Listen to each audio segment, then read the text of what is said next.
Hello, our friends, Evolutionary Energy Arts. Why, hello there. Yes, guys. So if you haven't checked out evolutionaryenergyarts.com, please do. If you're curious about us, want to learn more about the rest of what we do besides spend a lot of time in meditation, mantras, yoga, and Qigong, and taking care of Rama. Yes, as Rama says, a very shy hello to you guys. You know, he has a way that he always has his head in between us whenever we start a video. He does. He just walks right up and he puts his nice, handsome nose in the in the microphone, and here we go. Yep, I think he wants to take part actively. So please do subscribe to both channels, Evolutionary and EEARTS. And so we see, are we in a different phase now?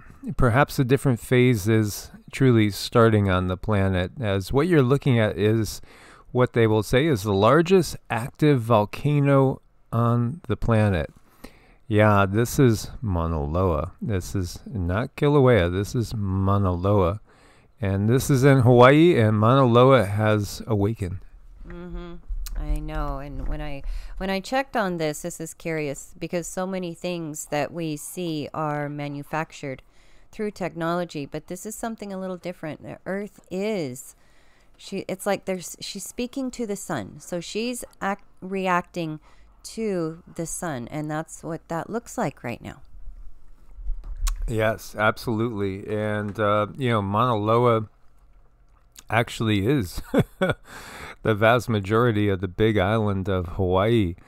And so here, as we see, the world's largest active volcano started to erupt, prompting volcanic ash and debris to fall nearby, authorities said Monday. During a 1950 eruption, the mountain's lava traveled 15 miles in less than 3 hours. So we have to be aware of this one. This one is, again, just so incredibly massive. And will we be getting colder is the question. And all I could share is, the instinctive urge I've had for so long, so much of my life to get to a warmer climate.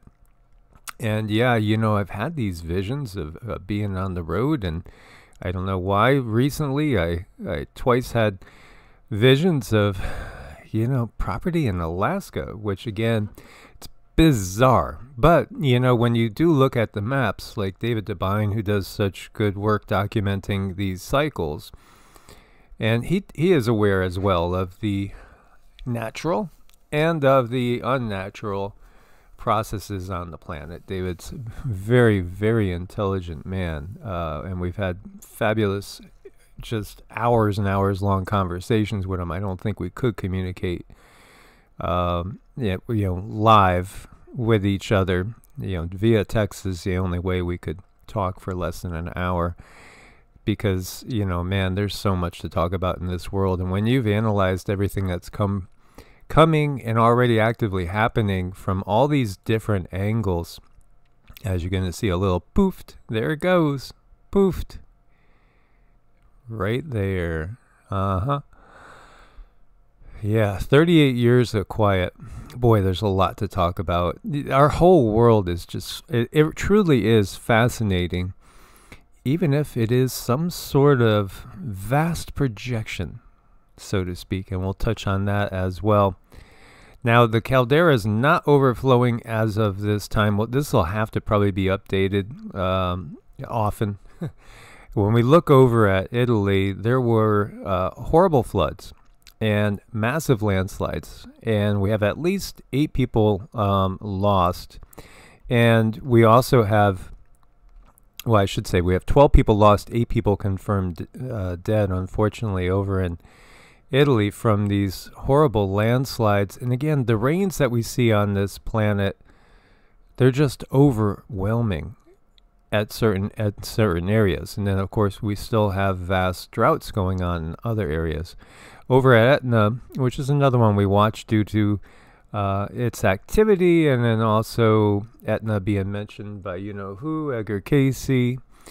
And we'll keep an eye on activity in the Caribbean as well, because we always start thinking about all these prophecies. But you do have another fissure vent opening over at in Etna.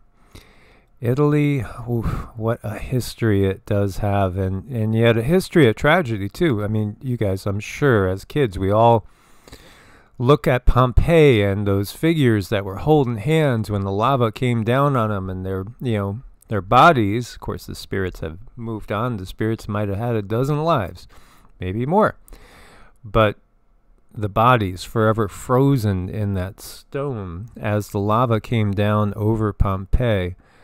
The real earth changes, they are something that is going to be challenging when they really, really kick in.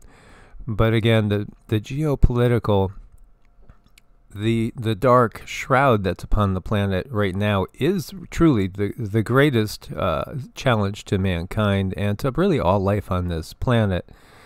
As we look at some scenes of the devastating mudslides, landslides in this area,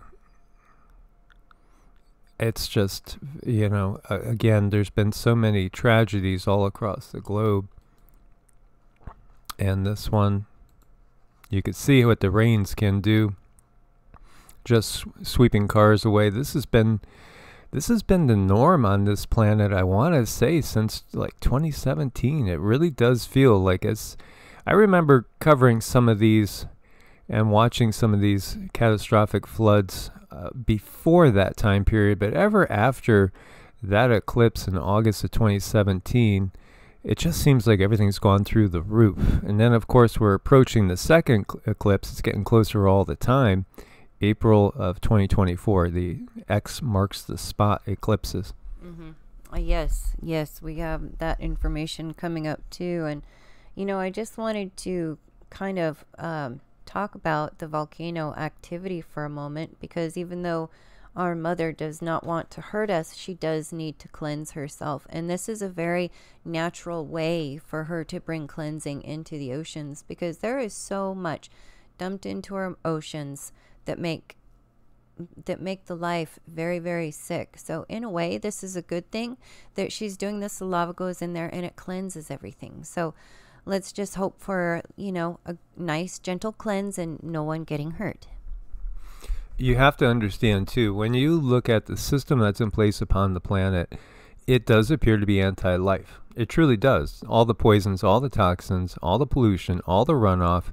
Look at all their choices, from fossil fuels, which now all of a sudden want to just make it impossible to utilize after utilizing it, for the last long period of time. And again, that is a loop as well.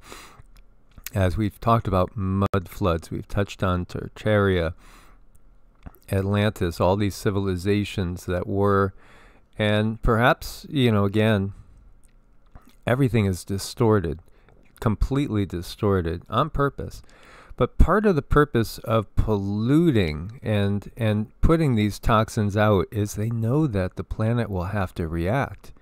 It's just, again, think about it in these terms. They tell us that when you put a deactivated or dead version of something, a big V, right? And again, when we see VIRUS, what is it? Is it alive? Some scientists will tell you it is. Is it dead? Most scientists will say, yeah, it's not alive. It's technically dead. There's no 100% agreement, even though there are scientists that are completely fixed in their minds as to one side or the other. Yet what we get is that it's not even naturally a part of this system. This is part of the plague, not only upon Earth, but other worlds all around this galaxy and in this universe. This is, in reality, this is what we're battling. And the analogy is a very, very apt one when we think about artificial intelligence. And ultimately, what we are fighting is artificial intelligence of a sort that has overtaken the natural order of things. This is your Satan. This is your adversary. And it has overtaken entire races of beings and controlled them. And so when you see that VIRUS, that is it. That is it. That is part of it. And so again, that when you understand that, that might open up your mind to a whole new perspective of the, psi ents that we are given all over this land. And yeah, landslide in Cameroon as well. When you have, these type of conditions and very, very steep slopes, you add in a year's worth of rain and perhaps a day, it's obviously not going to be a good situation. 140 frosts registered in Vale do Camijos in Brazil. A new record off the scale, Greenland blocking, suggesting Arctic freeze for Europe and eastern North America. Polar bear numbers highest level in 6 decades. So going back to that thought, they know what they're doing, because what are they going to do? They're triggering the massive earth changes. The earth changes themselves, sure, they do respond to the sun. They do respond to all the different energies coming in from the central sun, as well as the cosmos in general. But also they aggravate everything to a very high extent, so there will be chaos, because they are manufacturing the chaos. They are taking something that might be a sniffle and turning it into the full-blown flu. Mm-hmm. And always keep in mind, if we were in our natural state, we wouldn't even be able to be susceptible to a lot of these things that they've released in our atmosphere. If we were tied back into the earth like we're supposed to be, we would know exactly when these interesting things are coming along and when they're not, because just look at your animals, look at nature. Always look to nature when you need answers on what to do, because she will tell you. Always, always, always. Absolutely. Absolutely. And, I just got a question I just want to throw out there. Do you guys think ticks could fly? Do you guys think ticks, those little nasty little bugs that attach onto you and leech onto you, fly? And I'm just going to leave that where it is and see what type of comments come out. So when we look at this, Greenland, off the scale Greenland blocking, that gets me to say, ooh, and let's look at this a little closer. So yeah, we have a record number of frosts that we're talking about down in Brazil. Again, in the southern hemisphere, they're coming out of their winter. They're going to head towards their summer. They are heading towards their summer, coming out. They're exact opposite of us in the northern hemisphere, which again, that all comes into mind with, the whole planet being tilted at 23.5 degrees, which is not natural. This is not the way it was. We didn't have all this chaos and weather in the first place, because when the planet was upright and basically flowing the way it was intended before it was distorted by the dark controllers, everything was gentle, mild. Think about your perfect Mediterranean climate, and that being the norm, and also, the lack of the intense storms and everything. So when you look at this, the North Atlantic Oscillation Forecast Model has broken scale. That should give you a little bit of I don't want to tell anybody to get nervous, but that should, okay, let's look closer. Something big is brewing above Greenland. As visualized below, European NOAA forecast model has plunged deep into negative territory, which is indicative of negative high pressure building over the North Atlantic and Greenland. Strong negative NOAA anomalies, I'm going to have a tongue tying here, are rare, with the last seen in 2010. I recall the associated record-breaking winter in Europe that season. But such a strong anomaly as that which we're seeing this year is believed to be unprecedented. Were they not telling us of a long, dark, cold winter? Oh, do they just know how to read the signs in the sky and the stars? Well, yeah, they do pay attention to Vedic astrology. Your billionaires do. That's one of those old sayings. Millionaires learn astrology or have an astrologer, and then billionaires a Vedic astrologer, because that takes into account that 23.5 degree tilt, which the Western astrology doesn't really look at. So, again, when we look at everything Vedic and we look at everything that we get from this Indus Valley civilization,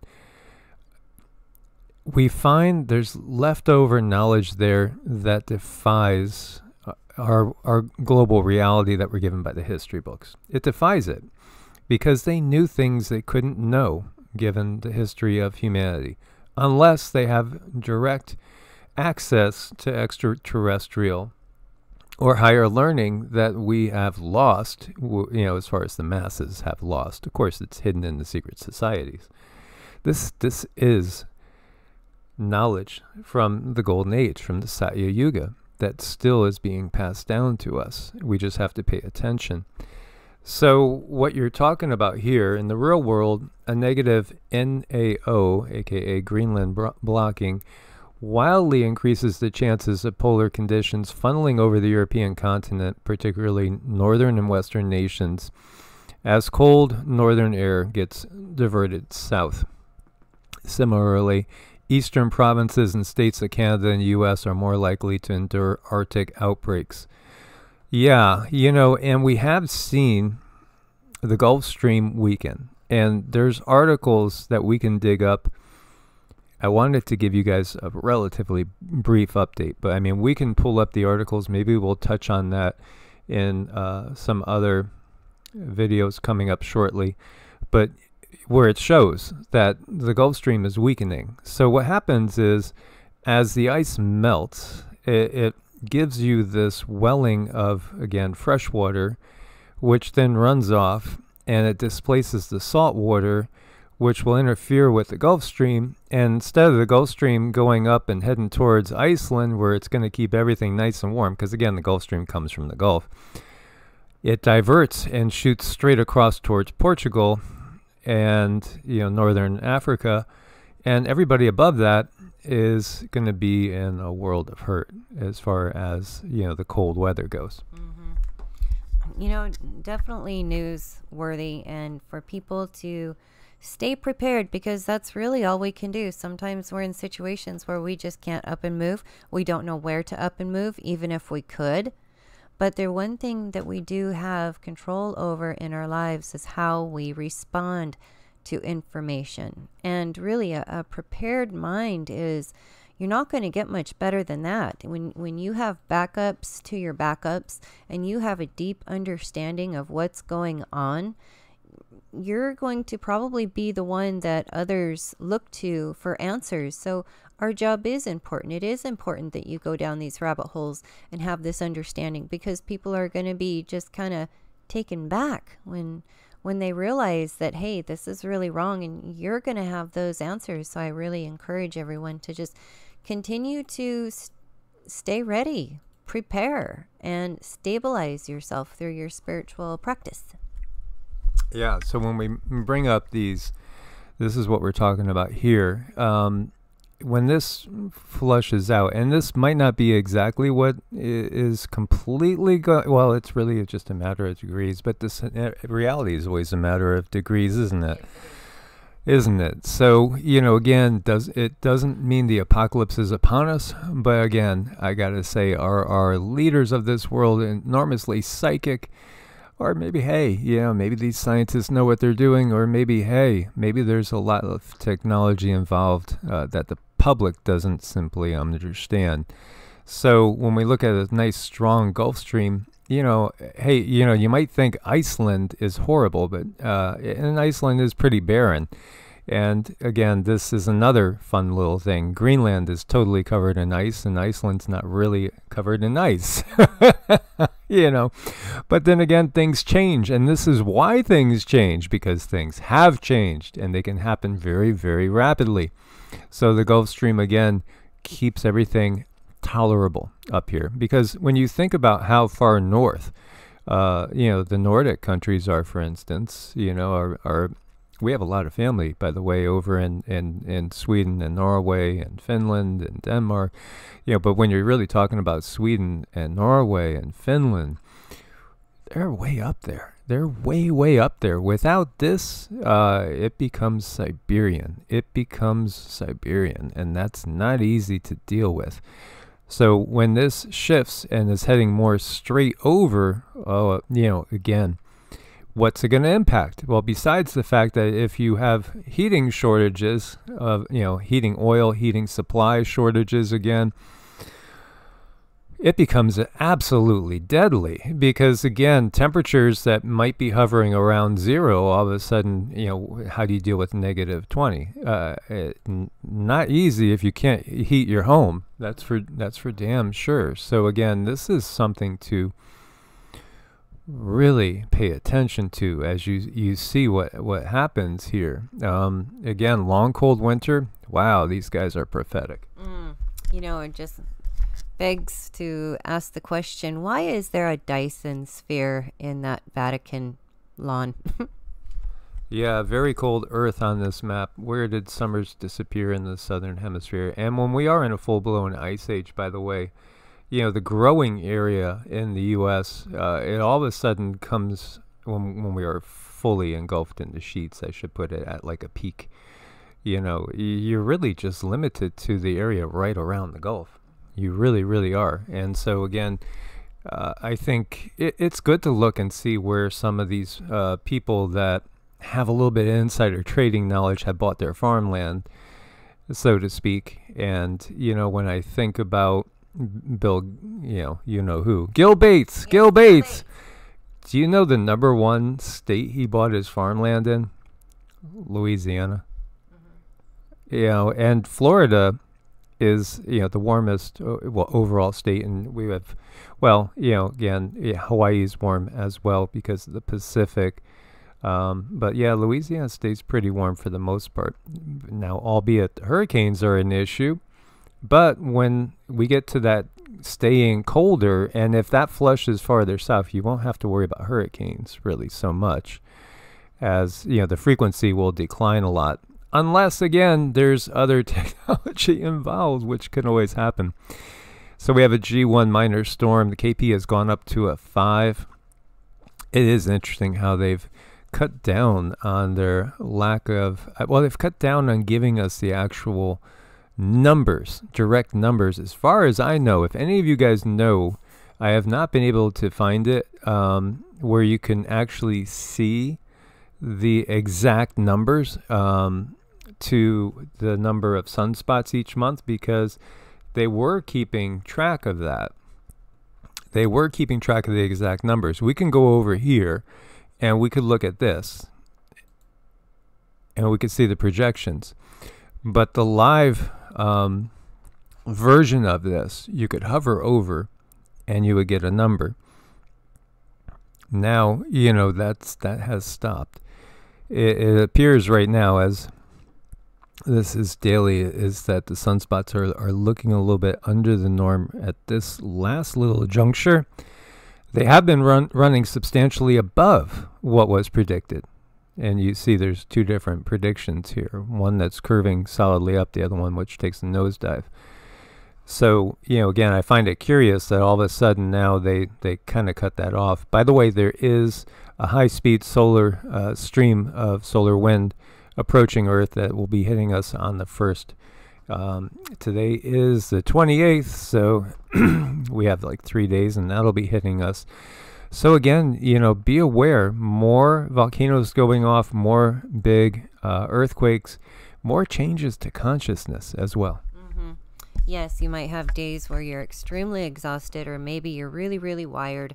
Maybe you're really, really dizzy, and I suggest to everyone going through something like that, just rest. Unless you're one that has a really good time with these energies, which I don't know too many, but some people really do feel really good. But either way, be easy on yourself.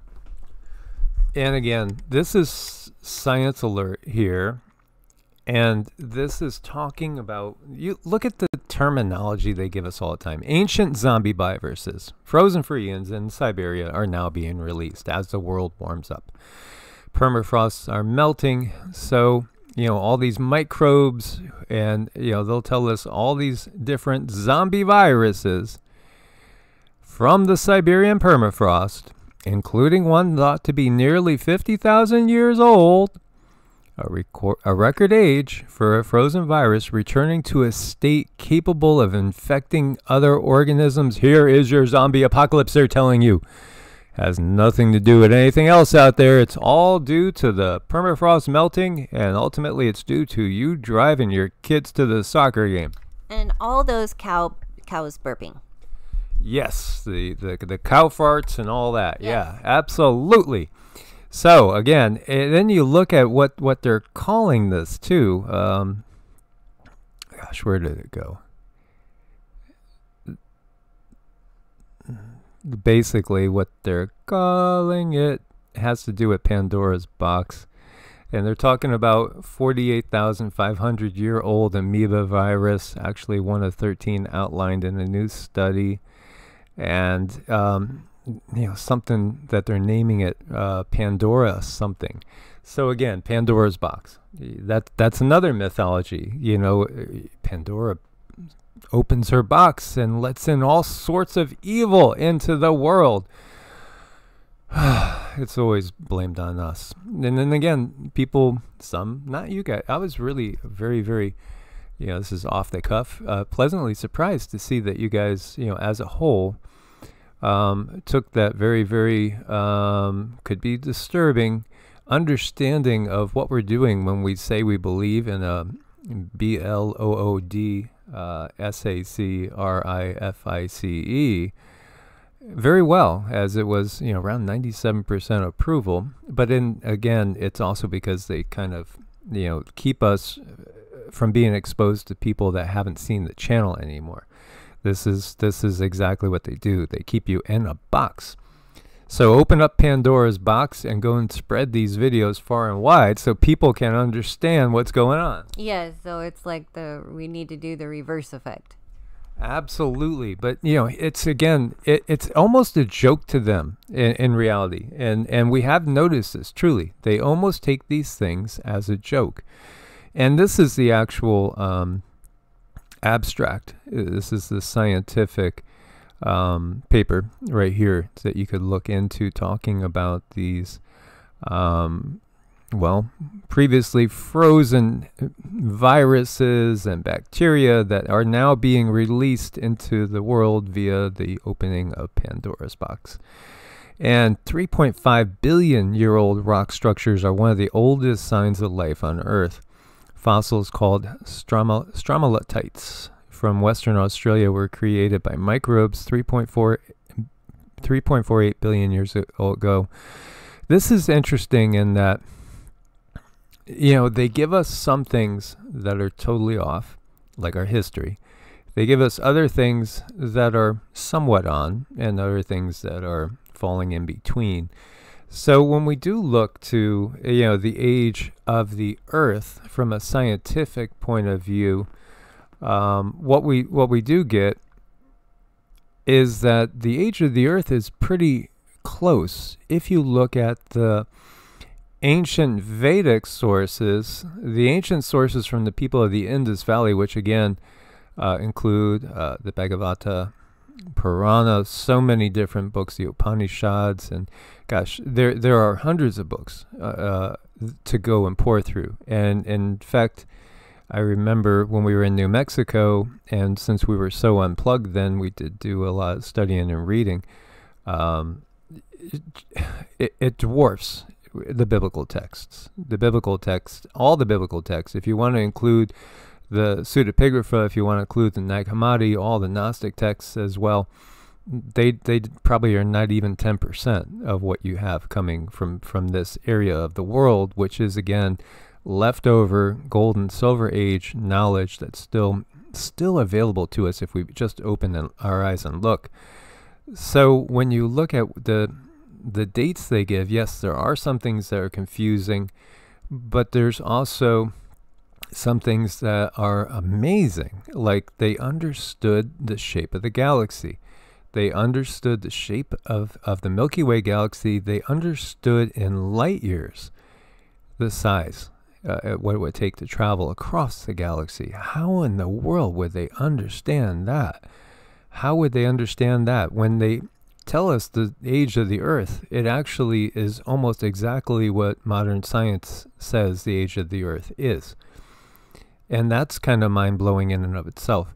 But when you look at the age of the universe, and this hit me instantly, like, well, why would they want to tell you that the Earth is really what it is, but then make the universe out to be much younger? Well, again, because they don't want you knowing that there's life out there in abundance. When what we get from these scriptures, these books, this information is that life is everywhere. They even talk about hundreds of thousands of humanoid species. They talk about the interaction of these non-human entities with human entities on Earth and on other worlds.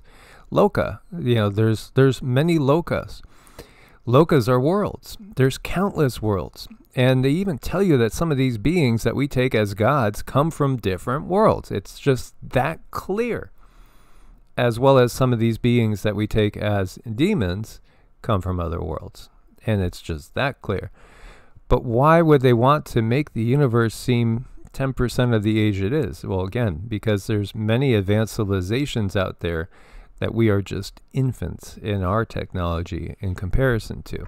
Mm-hmm. That would be one thing I would have so much fun getting into is the ancient alien type of information and just really asking those questions. And one thing that crosses my mind so often, and I don't know if there's anyone homeschooling out there or in schooling in general, why couldn't this information be processed in school? I mean, why can't we bring the questions to school and ask, what are these things?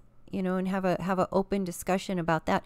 I think that would be really expansive and really helpful. And the kids, their eyes would get so big trying to figure out, wow, what else was here on this planet? So when we look to, well, how old is the universe? Well, this Vedic knowledge will tell us that the universe typically lasts about 311 trillion Earth years, human years. 311. Current age is about 155 trillion years. So in other words, we're about halfway through this particular universe's life. But then again, it's an as above, so below. So when we recognize that we are in just a single cell, well, cells do get replaced. Cells don't exist forever. So at some point in time, every cell in your body is completely replaced. And again, this differs depending on where that cell is. If it's in your stomach, the cells there might be replaced every 3-4 days. It's some of the quickest because, again, they have a different job. They're subject to vast and rapid deterioration due to what they do. Now, of course, it might be different compared to your bone structure or in your brain. Everything is relative again. And in general, though, every single cell in your body, if you live a typical human life, will be replaced many times over. It's just a natural order of things. But that doesn't mean that there's nothingness. No, because new cells come. And again, we have cellular mitosis. You have one cell that becomes 2, and then 2, 4, and 4 split again. So this is the way that everything works. The consciousness is outside of the creation, and yet it's also within the creation. All the creation is just an ocean of consciousness, ultimately.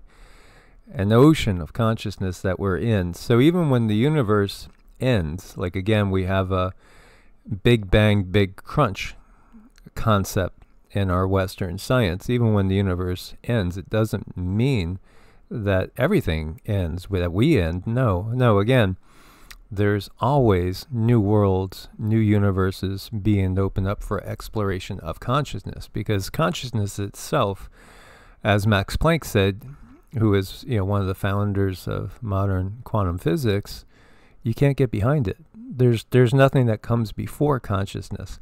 But again, if you look to modern science and they're telling you that your consciousness is the result of chemical, electrical happenings in the brain, they're exactly the opposite of the truth. Mm-hmm. Right. We are all receivers of information, and the thoughts that are triggered in our mind and the feelings we have in our body, all of that is triggered externally because we're just one big antenna.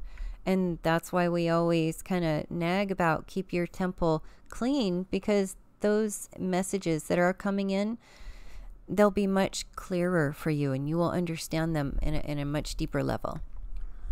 So some things to realize which have gotten distorted and misperceived is that when we look at what you're looking at there in that purple with the little gold disc, that's the Bu Mandala. And this comes from the Srimad Bhagavatam. And it's an earth-centered concept of the cosmos. Why would it be earth-centered? It's not that the entire cosmos revolves around the earth. It's just that this is where our perception is centered. It's pretty obvious. Our perception, they're explaining things to little kids. You have to realize that too. What we have here is information given to us by the beings that we call our guides, which in reality are mostly extraterrestrials and interdimensionals, as well as some beings that are almost, well, they are archetypes. You know, when you get down to it, this is part of the reality of the structure of consciousness and this whole matrix that we are in, because it is a matrix of sorts. Why would they explain things are eccentric? Well, because we're on Earth. Hey guys, we're having a human experience on the planet Earth. You know, Terra, whatever you want to call it, Gaia. So our consciousness at this point in time is centered on the planet. That's why they tell it from a Earth-centric position. When you look at it, it's like a disc. Wait a minute. It's a flat Earth. You're telling me that the Earth is flat. No, we're not really telling you that the Earth is flat. We're just giving you this perspective. You know, again, when you look out, it might seem like everything is flat because you're walking on the Earth. You know, you're not one of the gods with their flying vehicles that can go out, way out into space. And yes, space does exist. Just, again, look to the model of atoms circling. You know, you have I should say electrons circling the nucleus of protons and neutrons. They revolve around that, just like the planets revolve around the sun. Again, as above, so below. It's pretty simple to see that concept. And from a perspective, we're viewing them all as basically orbs, again, as having this round tendency. The distortion's always given to us by the controllers because they want to keep us in this limited framework because they're non-human.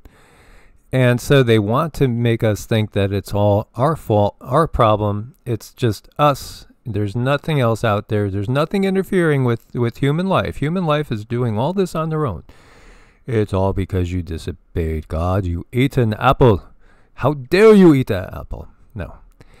Again, when we look at this, we might be tempted to think the Earth's flat, but it's not that the Earth is flat in this matrix that we're in. You know, again, the reality is something very, very, different. As again, sure, if we leave Earth and we are able to leave Earth, I mean, even if you remote view this, if you develop your perceptive ability so you can remote view this, visualize yourself right next to the moon, and then visualize yourself turning around, and what do you see? Visualize yourself. There is one of the most basic rituals in the Golden Dawn and again, the Golden Dawn is the mystical group that came in the latter part of the 19th century into the 20th century with some very, very famous occultists. Yes, they did diverge and get caught up by the control grid, posing again as beings of a benevolent nature. But one of the most basic rituals, you root yourself in the earth with your foot chakras, and you visualize yourself getting larger and larger and larger. Why would you do this? Because again, you're expanding your consciousness outwards, outside of the body. You see yourself getting so large that you can no longer see Earth below you. This is how big you are. You are expanding out into the entire cosmos. So much so that the entire galaxy ends up looking like just a little disk off in the background, looking very much perhaps like that disk. Way off in the background. You're changing your perspective. You're expanding your consciousness. That's what all the occultists are really trying to do is they expand their point of view and start to see the greater reality. But when we look to this, what we do find is, I'll give you guys all the links too. And again, before we go any farther, I would truly, I think one of the best places to start, if you've never read anything from Richard Thompson, please do. Now, Richard Thompson has done some of the best work for people that are coming from a Western perspective, trying to understand the universe of the Vedas, the Vedic point of view. When we look to this, we see, or it looks like, right, a projection from a projector. And what do we have? We have the Earth, right? And here we have a plain, flat disk. So scientists will tell you, yes, absolutely, it appears that our reality is a holographic projection. Doesn't mean it's not real to us when we're inside that projection.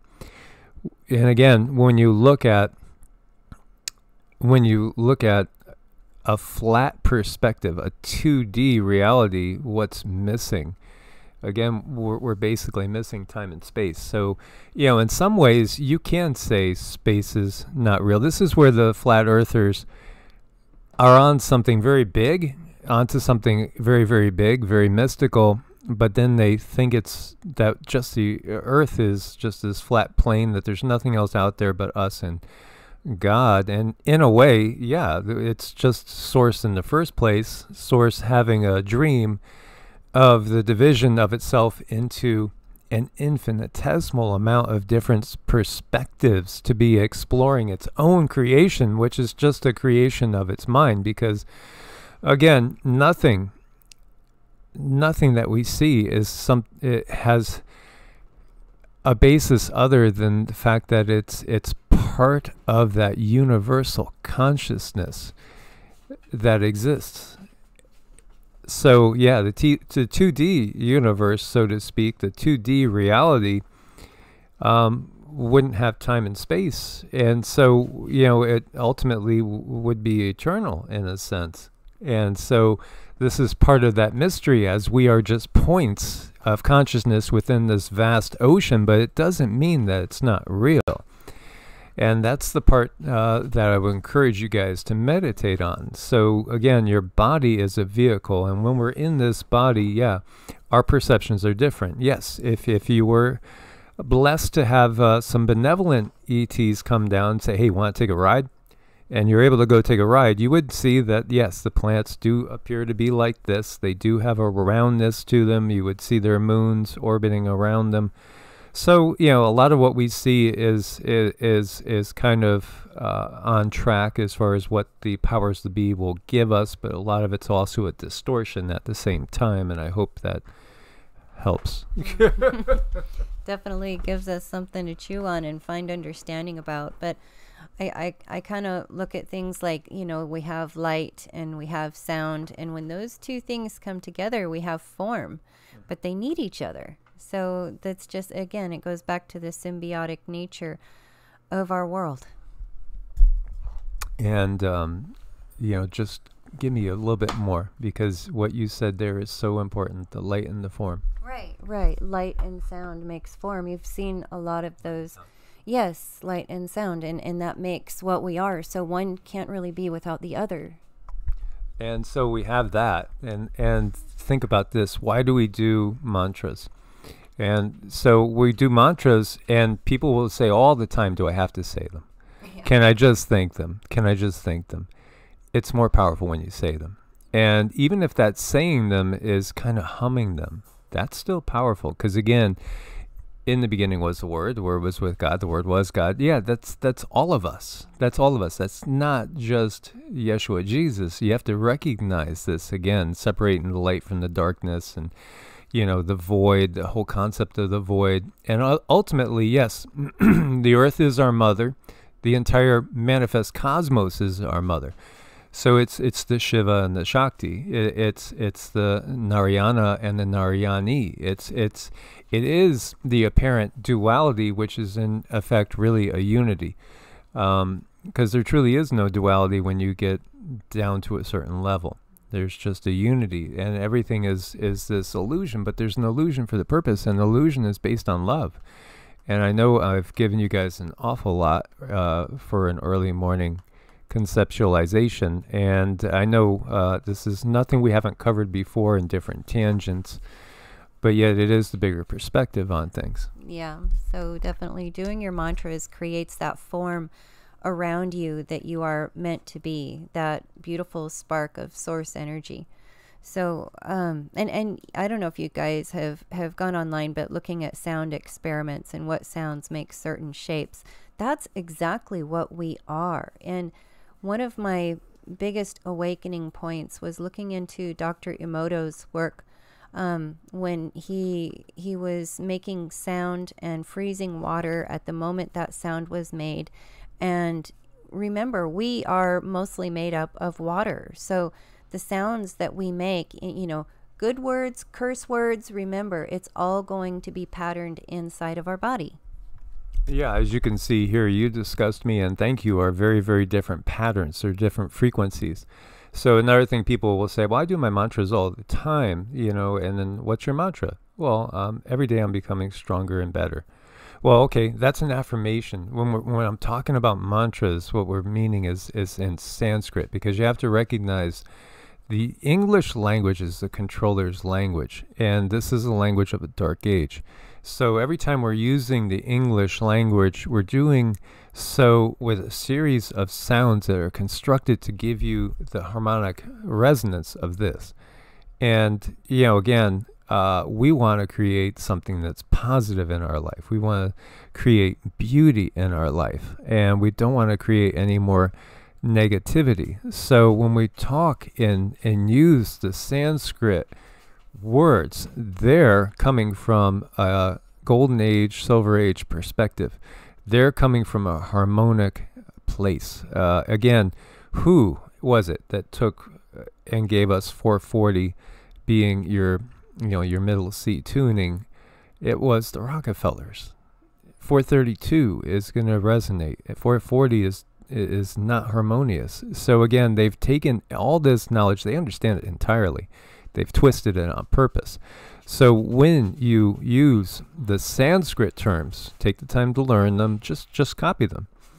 And really, if you just want to vibrate Om, or you could vibrate Om Shanti Shanti, that's going to help to bring peace into your life. It truly, truly is. You know, you could do anything. There's some really simple ones. Om Namah Shivaya. And again, some will view Shiva as an extraterrestrial, and they have their plans. They're going to unveil a lot of these benevolent beings as extraterrestrials that they're then going to try to tell you that these Anunnaki beings are really your benevolent ones, but they're not. You know, again, this is all part of their plan. They have their plants in high places. They have their gurus that are not really gurus, that are people that are, you know, going to be part of the programming. And you just have to build that discernment to see past it. And a great place, the best place I know to start is with the mantras, which personally I try to do, and I do pretty much do at least twice a day, concerted times to do the mantras. The other thing they do is they open up your chakras.